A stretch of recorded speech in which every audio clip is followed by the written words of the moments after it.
Saudari-saudara yang terkasih di dalam Tuhan Yesus, marilah kita berdoa. Dalam nama Bapa dan Putra dan Roh Kudus, amin. Bapa kami yang ada di sorga, dimuliakanlah namamu, datanglah kerajaanmu, dan jadilah kehendak-Mu di atas bumi seperti di dalam sorga. Berilah kami rejeki pada hari ini, dan ampunilah kesalahan kami, seperti kami pun mengampuni yang bersalah kepada kami. Dan janganlah masukkan kami ke dalam pencobaan, tetapi bebaskanlah kami dari yang jahat.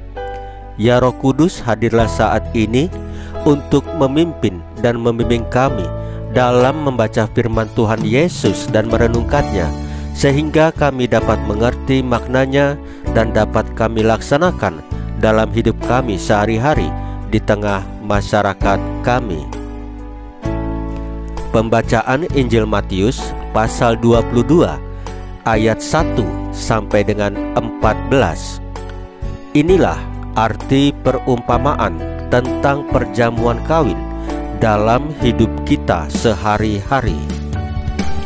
Lalu Yesus berbicara pula dalam perumpamaan kepada mereka. Hal kerajaan sorga seumpama seorang raja yang mengadakan perjamuan kawin untuk anaknya. Ia menyuruh hamba-hambanya memanggil orang-orang yang telah diundang ke perjamuan kawin itu. Tetapi orang-orang itu tidak mau datang. Ia menyuruh pula hamba-hamba lain.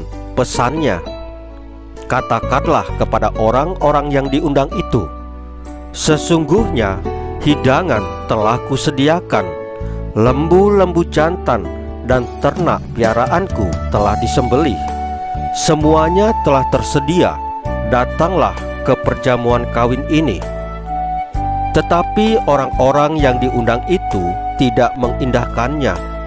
Ada yang pergi ke ladangnya, ada yang pergi mengurus usahanya, dan yang lain menangkap hamba-hambanya itu, menyiksanya dan membunuhnya.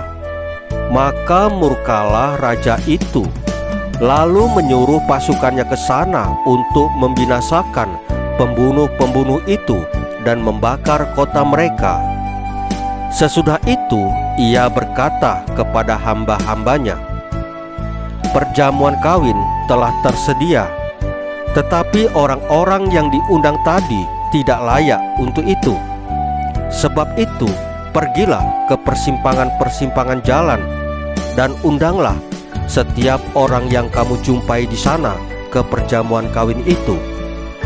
Maka pergilah hamba-hamba itu, dan mereka mengumpulkan semua orang yang dijumpainya di jalan-jalan, orang-orang jahat dan orang-orang baik, sehingga penuhlah ruangan perjamuan kawin itu dengan tamu.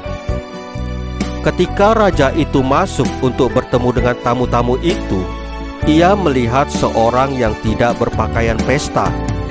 Ia berkata kepadanya, "Hai saudara, bagaimana engkau masuk kemari dengan tidak mengenakan pakaian pesta?" Tetapi orang itu diam saja. Lalu kata raja itu kepada hamba-hambanya, "Ikatlah kaki dan tangannya, dan campakkanlah orang itu ke dalam kegelapan yang paling gelap. Di sanalah akan terdapat ratap dan kertak gigi. Sebab banyak yang dipanggil, tetapi sedikit yang dipilih." Demikianlah sabda Tuhan. Terpujilah Kristus.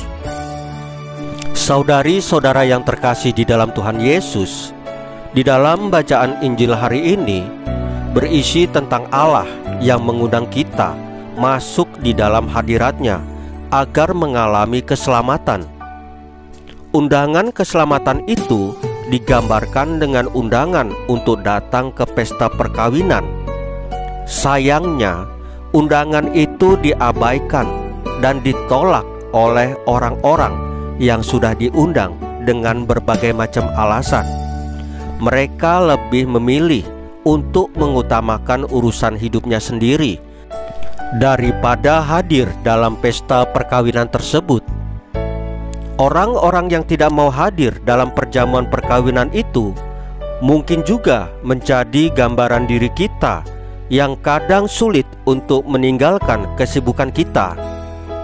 Kadang kita tidak beribadah, berkumpul dengan sesama umat beriman, atau kegiatan sosial lainnya karena kita lebih mementingkan urusan kita, seperti urusan pekerjaan, nonton sinetron, main handphone, nongkrong di kafe. Kadang bisa membuat kita tidak mengikuti perayaan Ekaristi, tidak mengikuti doa lingkungan, tidak mengikuti pendalaman iman, tidak mengikuti doa keluarga, tidak mengikuti rapat RT atau RW, atau tidak mengikuti rapat Dewan Pastoral Paroki. Firman Tuhan hari ini mengajak kita untuk lebih mengutamakan kepentingan Allah dan orang lain daripada kepentingan diri sendiri.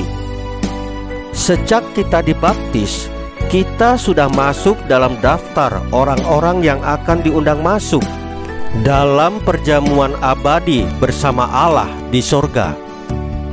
Saudari-saudara yang terkasih di dalam Tuhan Yesus, marilah kita berdoa. Ya Bapa, teguhkanlah niat kami untuk selalu bersatu dengan Engkau. Salam Maria, penuh rahmat, Tuhan sertamu. Terpujilah Engkau di antara wanita, dan terpujilah buah tubuhmu Yesus. Santa Maria Bunda Allah, doakanlah kami yang berdosa ini, sekarang dan waktu kami mati. Ya Tuhan Yesus, tambahkanlah iman kami hanya kepadamu saja, karena Engkau adalah Tuhan dan Juru Selamat kami satu-satunya, tidak ada yang lain. Dalam nama Bapa dan Putra dan Roh Kudus. Amin. Saudari-saudara yang terkasih di dalam Tuhan Yesus, bacaan firman dan renungan hari ini sudah selesai. Tuhan Yesus memberkati kita semua.